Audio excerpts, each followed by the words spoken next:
आप सभी को नमस्कार। आजकल जयराम जी ज़्यादा चल रहा है, वैसे तो जीराम जी, लेकिन जयराम जी चल रहा है। आप सभी को राम राम। एक विषय ध्यान में आया, अरावली और अरावली में क्या चल रहा है उसको लेके मैंने थोड़ा अध्ययन किया।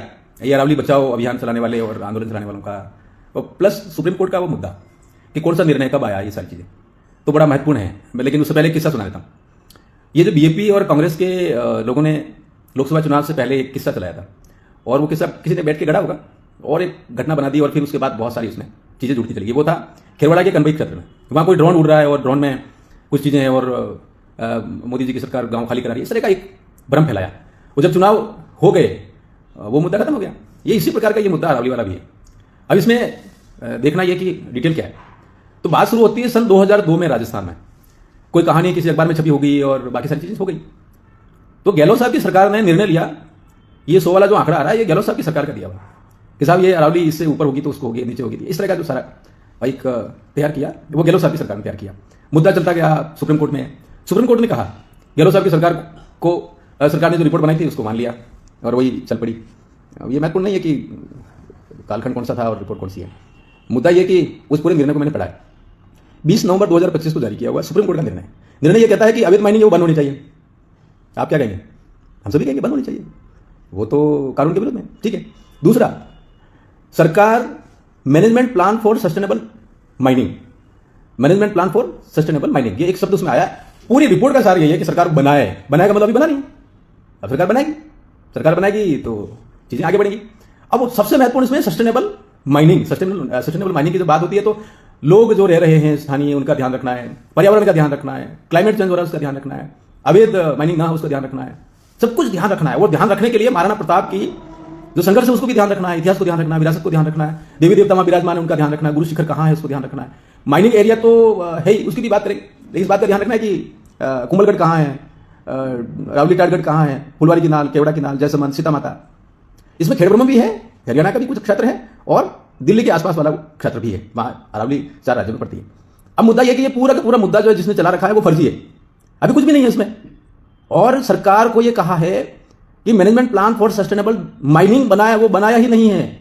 माननीय भूपेंद्र यादव जी केंद्रीय मंत्री है, उनसे जब बात की, उनका सारे कंटेंट देखे तो ध्यान में आया कि अभी तो प्लान बना ही नहीं, अभी उसके बारे में तो विचार करेंगे। और जब विचार करेंगे तो पूरी अरावली का 1.1% से ज्यादा क्षेत्र माइनिंग में नहीं जाएगा। इसका मतलब यह होगा कि 98.99% क्षेत्र किसके पास रहेगा? जनता के पास, समाज के पास, राज्य के पास, क्लाइमेट के पास, देवताओं के पास, ये सब कुछ रहेगा। और आप मजेदार बात ये देखिए कि जिन्होंने भी मुद्दा चलाया उनको ये समझना चाहिए ये पूरा मुद्दा जो है वो अभी सरकार के पास विचाराधीन है। सरकार का स्पष्ट मत है किसी भी हालत में पर्यावरण को नुकसान नहीं पहुंचाएंगे। किसी भी दशा में जो माइनिंग का एरिया है वो 1.1% से ज्यादा नहीं हो सकता, और जो अवैध माइनिंग है उसको कंट्रोल करेंगे। ये 4 राज्यों का मामला है, गुजरात, राजस्थान, हरियाणा, एनसीडी, दिल्ली। बहुत बड़ी बात है। लेकिन जो मुद्दा उठा रहे हैं कांग्रेस के बंधु, ध्यान दें, यह आप ही के नेताजी का शुरू किया हुआ है, इसलिए आप अपने पैरों पर कुल्हाड़ी ना मारे। हम तथ्य सारे समाज के सामने ला रहे हैं। और बीजेपी के लोग झूठ बोलने में माहिर हैं। ये बीजेपी के लोग वही हैं जिन्होंने आदिवासियों को अलग आरक्षण मिल रहा था, कोटे में कोटा की बात हो रही थी, उस टाइम उसका विरोध किया। आज किसकी दलाली कर रहे थे? राजकुमार रौत और उसके मित्र किसकी दलाली कर रहे थे? समाज पूछिए किसकी दलाली कर रहे थे? अब ये सारा ध्यान भटकाने के लिए फर्जी बात करें। दूसरा महत्वपूर्ण यह भी है कि जब वक्फ संशोधन अधिनियम आया था तो राजकुमार रौत कट्टरपंथी तत्वों के साथ में खड़े थे। वो कह रहे थे कि आदिवासी क्षेत्र में, जिसको हम शेड्यूल एरिया कहते हैं, वहां वक्फ की जमीन होनी चाहिए। ये नरेंद्र मोदी जी की सरकार है जिन्होंने कहा कि शेड्यूल एरिया में वक्फ की कोई जमीन हो नहीं सकती। ये कानून कौन लाया और इसका विरोध कौन कर रहा था? मोदी जी लाया, और राजकुमार रौत और उसकी टोली इसका समर्थन कर रही कि साहब हम तो वहां आदिवासी की जमीन को वक्फ को देंगे। आदिवासी का अपना धर्म, संस्कृति, परंपरा है, भारत की माटी के हैं, आदिदेव महादेव को पूछते हैं, और आप इसको देना चाह रहे हैं। ये महत्वपूर्ण बात है। ये भी महत्वपूर्ण बात है कि कट्टरपंथी तत्वों का समर्थन करते हुए राजकुमार रौत और उसकी पार्टी ये कहती है कि डोंगरपुर बांसवाड़ा को हम बांग्लादेश बना देंगे। बांग्लादेश तो इस्लामिक कंट्री है, तो इस्लामिक क्षेत्र बनाना चाह रहे हैं। ये प्रश्न समाज को पूछना चाहिए।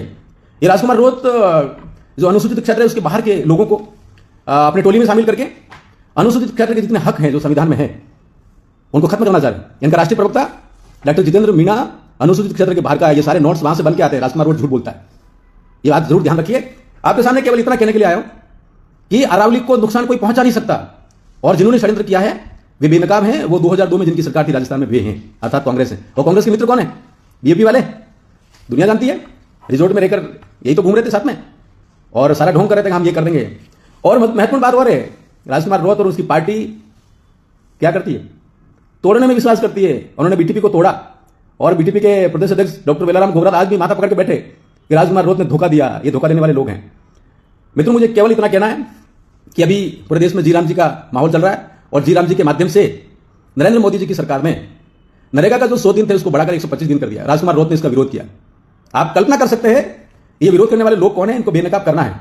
और अभी पीठ में क्या हुआ, पीठ में एक समुदाय विशेष की लड़कियां ने, हिंदू समाज की लड़की को इतना दबाव डाला कि उसने आत्महत्या कर ली और राजकुमार रोत उस कट्टरपंथी तत्व के साथ खड़ा। समाज जागृत रहे, बहुत जल्दी इसकी विस्तृत बात करेंगे और लगातार क्षेत्र की जितनी समस्याएं हैं उनका निराकरण की बात करेंगे। उनके झगड़े की जड़ में और विकास नहीं हो रहा है उसके झगड़े की जड़ में राजकुमार रोत और उसके मित्र हैं, इसको ध्यान रखना है। ये झूठ बोलता है और इनका पूरा इकोसिस्टम झूठ बोलने वाला है। हम अरावली के रक्षा के लिए, हमारे देवता जहां निवास कर रहे हैं उनकी रक्षा के लिए, अरावली जो कि इतिहास में स्ट्रगल करने का हमारा अपना स्थान है, उसको कुछ भी नुकसान नहीं होने देंगे। हमने